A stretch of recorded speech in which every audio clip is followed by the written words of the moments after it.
नमो अद्या निशुंभवत्। मैं अर्धनारीश्वर के श्री विग्रह की निरंतर शरण लेता हूँ। उनका वर्ण बंदूक पुष्प और सुवर्ण के समान रक्त पीत मिश्रित है। वह अपनी भुजाओं से सुंदर अछमाला पास अंकुश और वरद मुद्रा धारण करता है। अर्धचंद्र उनका आभूषण है तथा वह तीनों नेत्रों से सुशोभित है। राजा ने कहा, भगवान, आपने रक्त बीज के वध से संबंध रखने वाला देवी चरित्र का सुंदर महात्म्य सुनाया।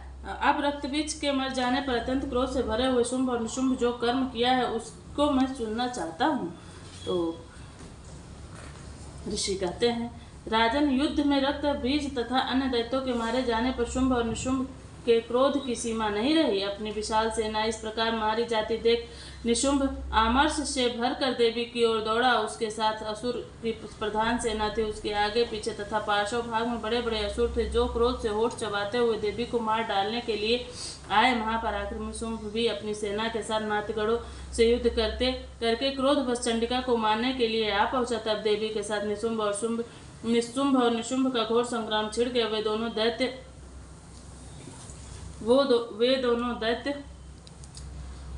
अपनी सेना के साथ मातिगढ़ों से युद्ध करके क्रोधवश चंडिका को मारने के लिए आ पहुंचा। तब देवी के साथ युद्ध शुंभ और निशुंभ का घोर संग्राम छिड़ गया। वे दोनों महादैत्य मेघों की भांति बाणों की वर्षा भयंकर वृष्टि कर रहे थे। उन दोनों के चलाए हुए बाणों को चंडिका ने अपने बाणों के समूह से तुरंत काट डाला और सहस्त्र समूहों की वर्षा करके उन दोनों दैत्यपतियों के अंगों में भी चोट पहुंचाई।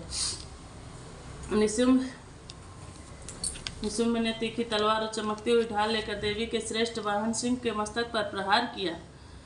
अपने वाहन को चोट पहुंचने पर देवी ने क्षुरप्र नामक बाण से निशुंभ की श्रेष्ठ तलवार तुरंत ही काट डाली और उसकी ढाल को भी, जिसमें 8 चांद जुड़े हुए थे, खंड खंड कर दिया। ढाल और तलवार के कट जाने पर उस असुर ने शक्ति चलाई, किंतु सामने आने पर देवी ने चक्र से भी उसके 2 टुकड़े कर दिए। अब तो निशुंभ क्रोध से जल उठा और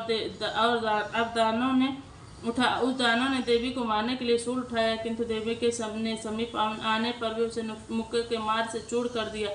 तब उसने गदा घुमाकर चंडी के ऊपर चलाई, परंतु वह भी देवी के त्रिशूल से कट कर भस्म हो गई। तदनंतर दैत्यराज निशुंभ को परशा हाथ में लेकर आते देख देवी ने बाण समूहों से घायल कर धरती पर सुला दिया। उस भयंकर पराक्रमी भाई निशुंभ के धराशायी हो जाने पर शुंभ को बड़ा क्रोध हुआ और अंबिका का वध करने के लिए वह आगे बढ़ा। रथ पर बैठे बैठे उत्तम आयुधों से सुशोभित अपनी बड़ी बड़ी 8 अनुपम भुजाओं के समूचे आकाश को ढक कर वह अद्भुत शोभा पाने लगा। उसे आते देख देवी ने शंख बजाया और धनुष के प्रत्यंचा का भी अत्यंत दुस्साहस शब्द किया। साथ ही अपने घंट के शब्द से जो समस्त देवी दैत्य सैनिकों का तेज नष्ट करने वाला संपूर्ण दिशाओं को व्याप्त कर दिया है। तदनंतर सिंह ने भी अपनी दहाड़ से, जिसे सुनकर बड़े बड़े गजराजों का महान मद चूर हो जाता है, आकाश, पृथ्वी और 10 दिशाओं को बुझा दिया। फिर काली ने आकाश में उछलकर अपने दोनों हाथों से पृथ्वी पर आघात किया। उससे ऐसा भयंकर शब्द हुआ जिससे पहले भी सभी शब्द शांत हो गए। तत्पश्चात शिवदूती ने दैत्यों के लिए अमंगलजनक अट्टहास किया।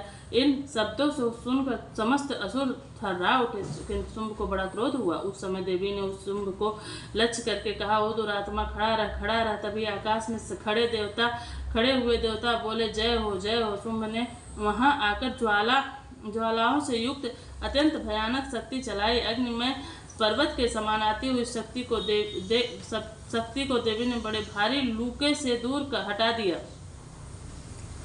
उस समय शुंभ के सिंहनाद से तीनों लोग गूंज उठे। राजन, उनकी प्रतिध्वनि से के वज्रपात के समान भयानक शब्द हुआ जिसने अन्य और शब्दों को जीत लिया। शुंभ के चलाए हुए बाणों के देवी के चलाए हुए बाणों के शुंभ ने अपने भयंकर बाणों द्वारा सैकड़ों और हजारों टुकड़े कर दिए। तब क्रोध से भरी हुई चंडिका ने शुंभ को शूल से मारा। उसके आघात से मूर्छित हुआ पृथ्वी पर गिर पड़ा। इतने में ही निशुंभ को चेतना हुई और उसने धनुष हाथ में लेकर बाणों द्वारा देवी काली तथा सिंह को घायल कर डाला। फिर उस दैत्यराज ने 10,000 बाहें बनाकर चक्रों के प्रभाव से चंडिका को आच्छादित कर दिया। तब दुर्गम पीड़ा का नाश करने वाली भगवती दुर्गा ने कुपित होकर अपने बाणों से उस चक्रों का तथा बाणों को काट गिराया। वह देख निशुंभ दैत्य सेना के साथ चंडिका का वध करने के लिए हाथ में गदा ले बड़े वेग से दौड़ा। उसके आते ही चंडिका ने तीखी धार वाली तलवार से उसकी गर्दन गदा को शीघ्र ही काट डाला। तब उसने शूल हाथ में ले लिया और देवताओं को पीड़ा देने वाले निशुंभ को शूल हाथ में लेकर आते देख चंडिका के ने बेग से चलाए हुए अपने शूल से उसकी छाती छेद डाली। शूल से विदीर्ण हो जाने पर उसने छाती से एक दूसरा महाबली एवं महापराक्रमी पुरुष खड़ी रह करता हुआ निकला। उस निकलते हुए पुरुष की बात सुनकर देवी ठठाकर हंस पड़ी और खट से उसका भी मस्तक काट डाला। फिर तो वह पृथ्वी पर गिर पड़ा। तदनंतर सिंह अपनी दाढ़ों से असुरों की गर्दन कुचल कर खाने लगा।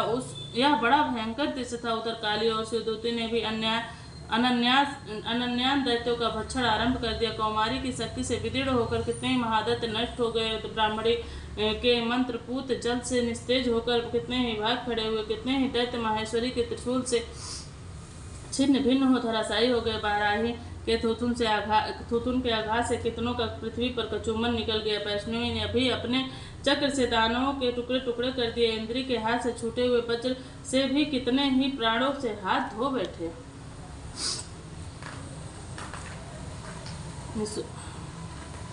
निशुंभवधो नामक नवमो अध्याय।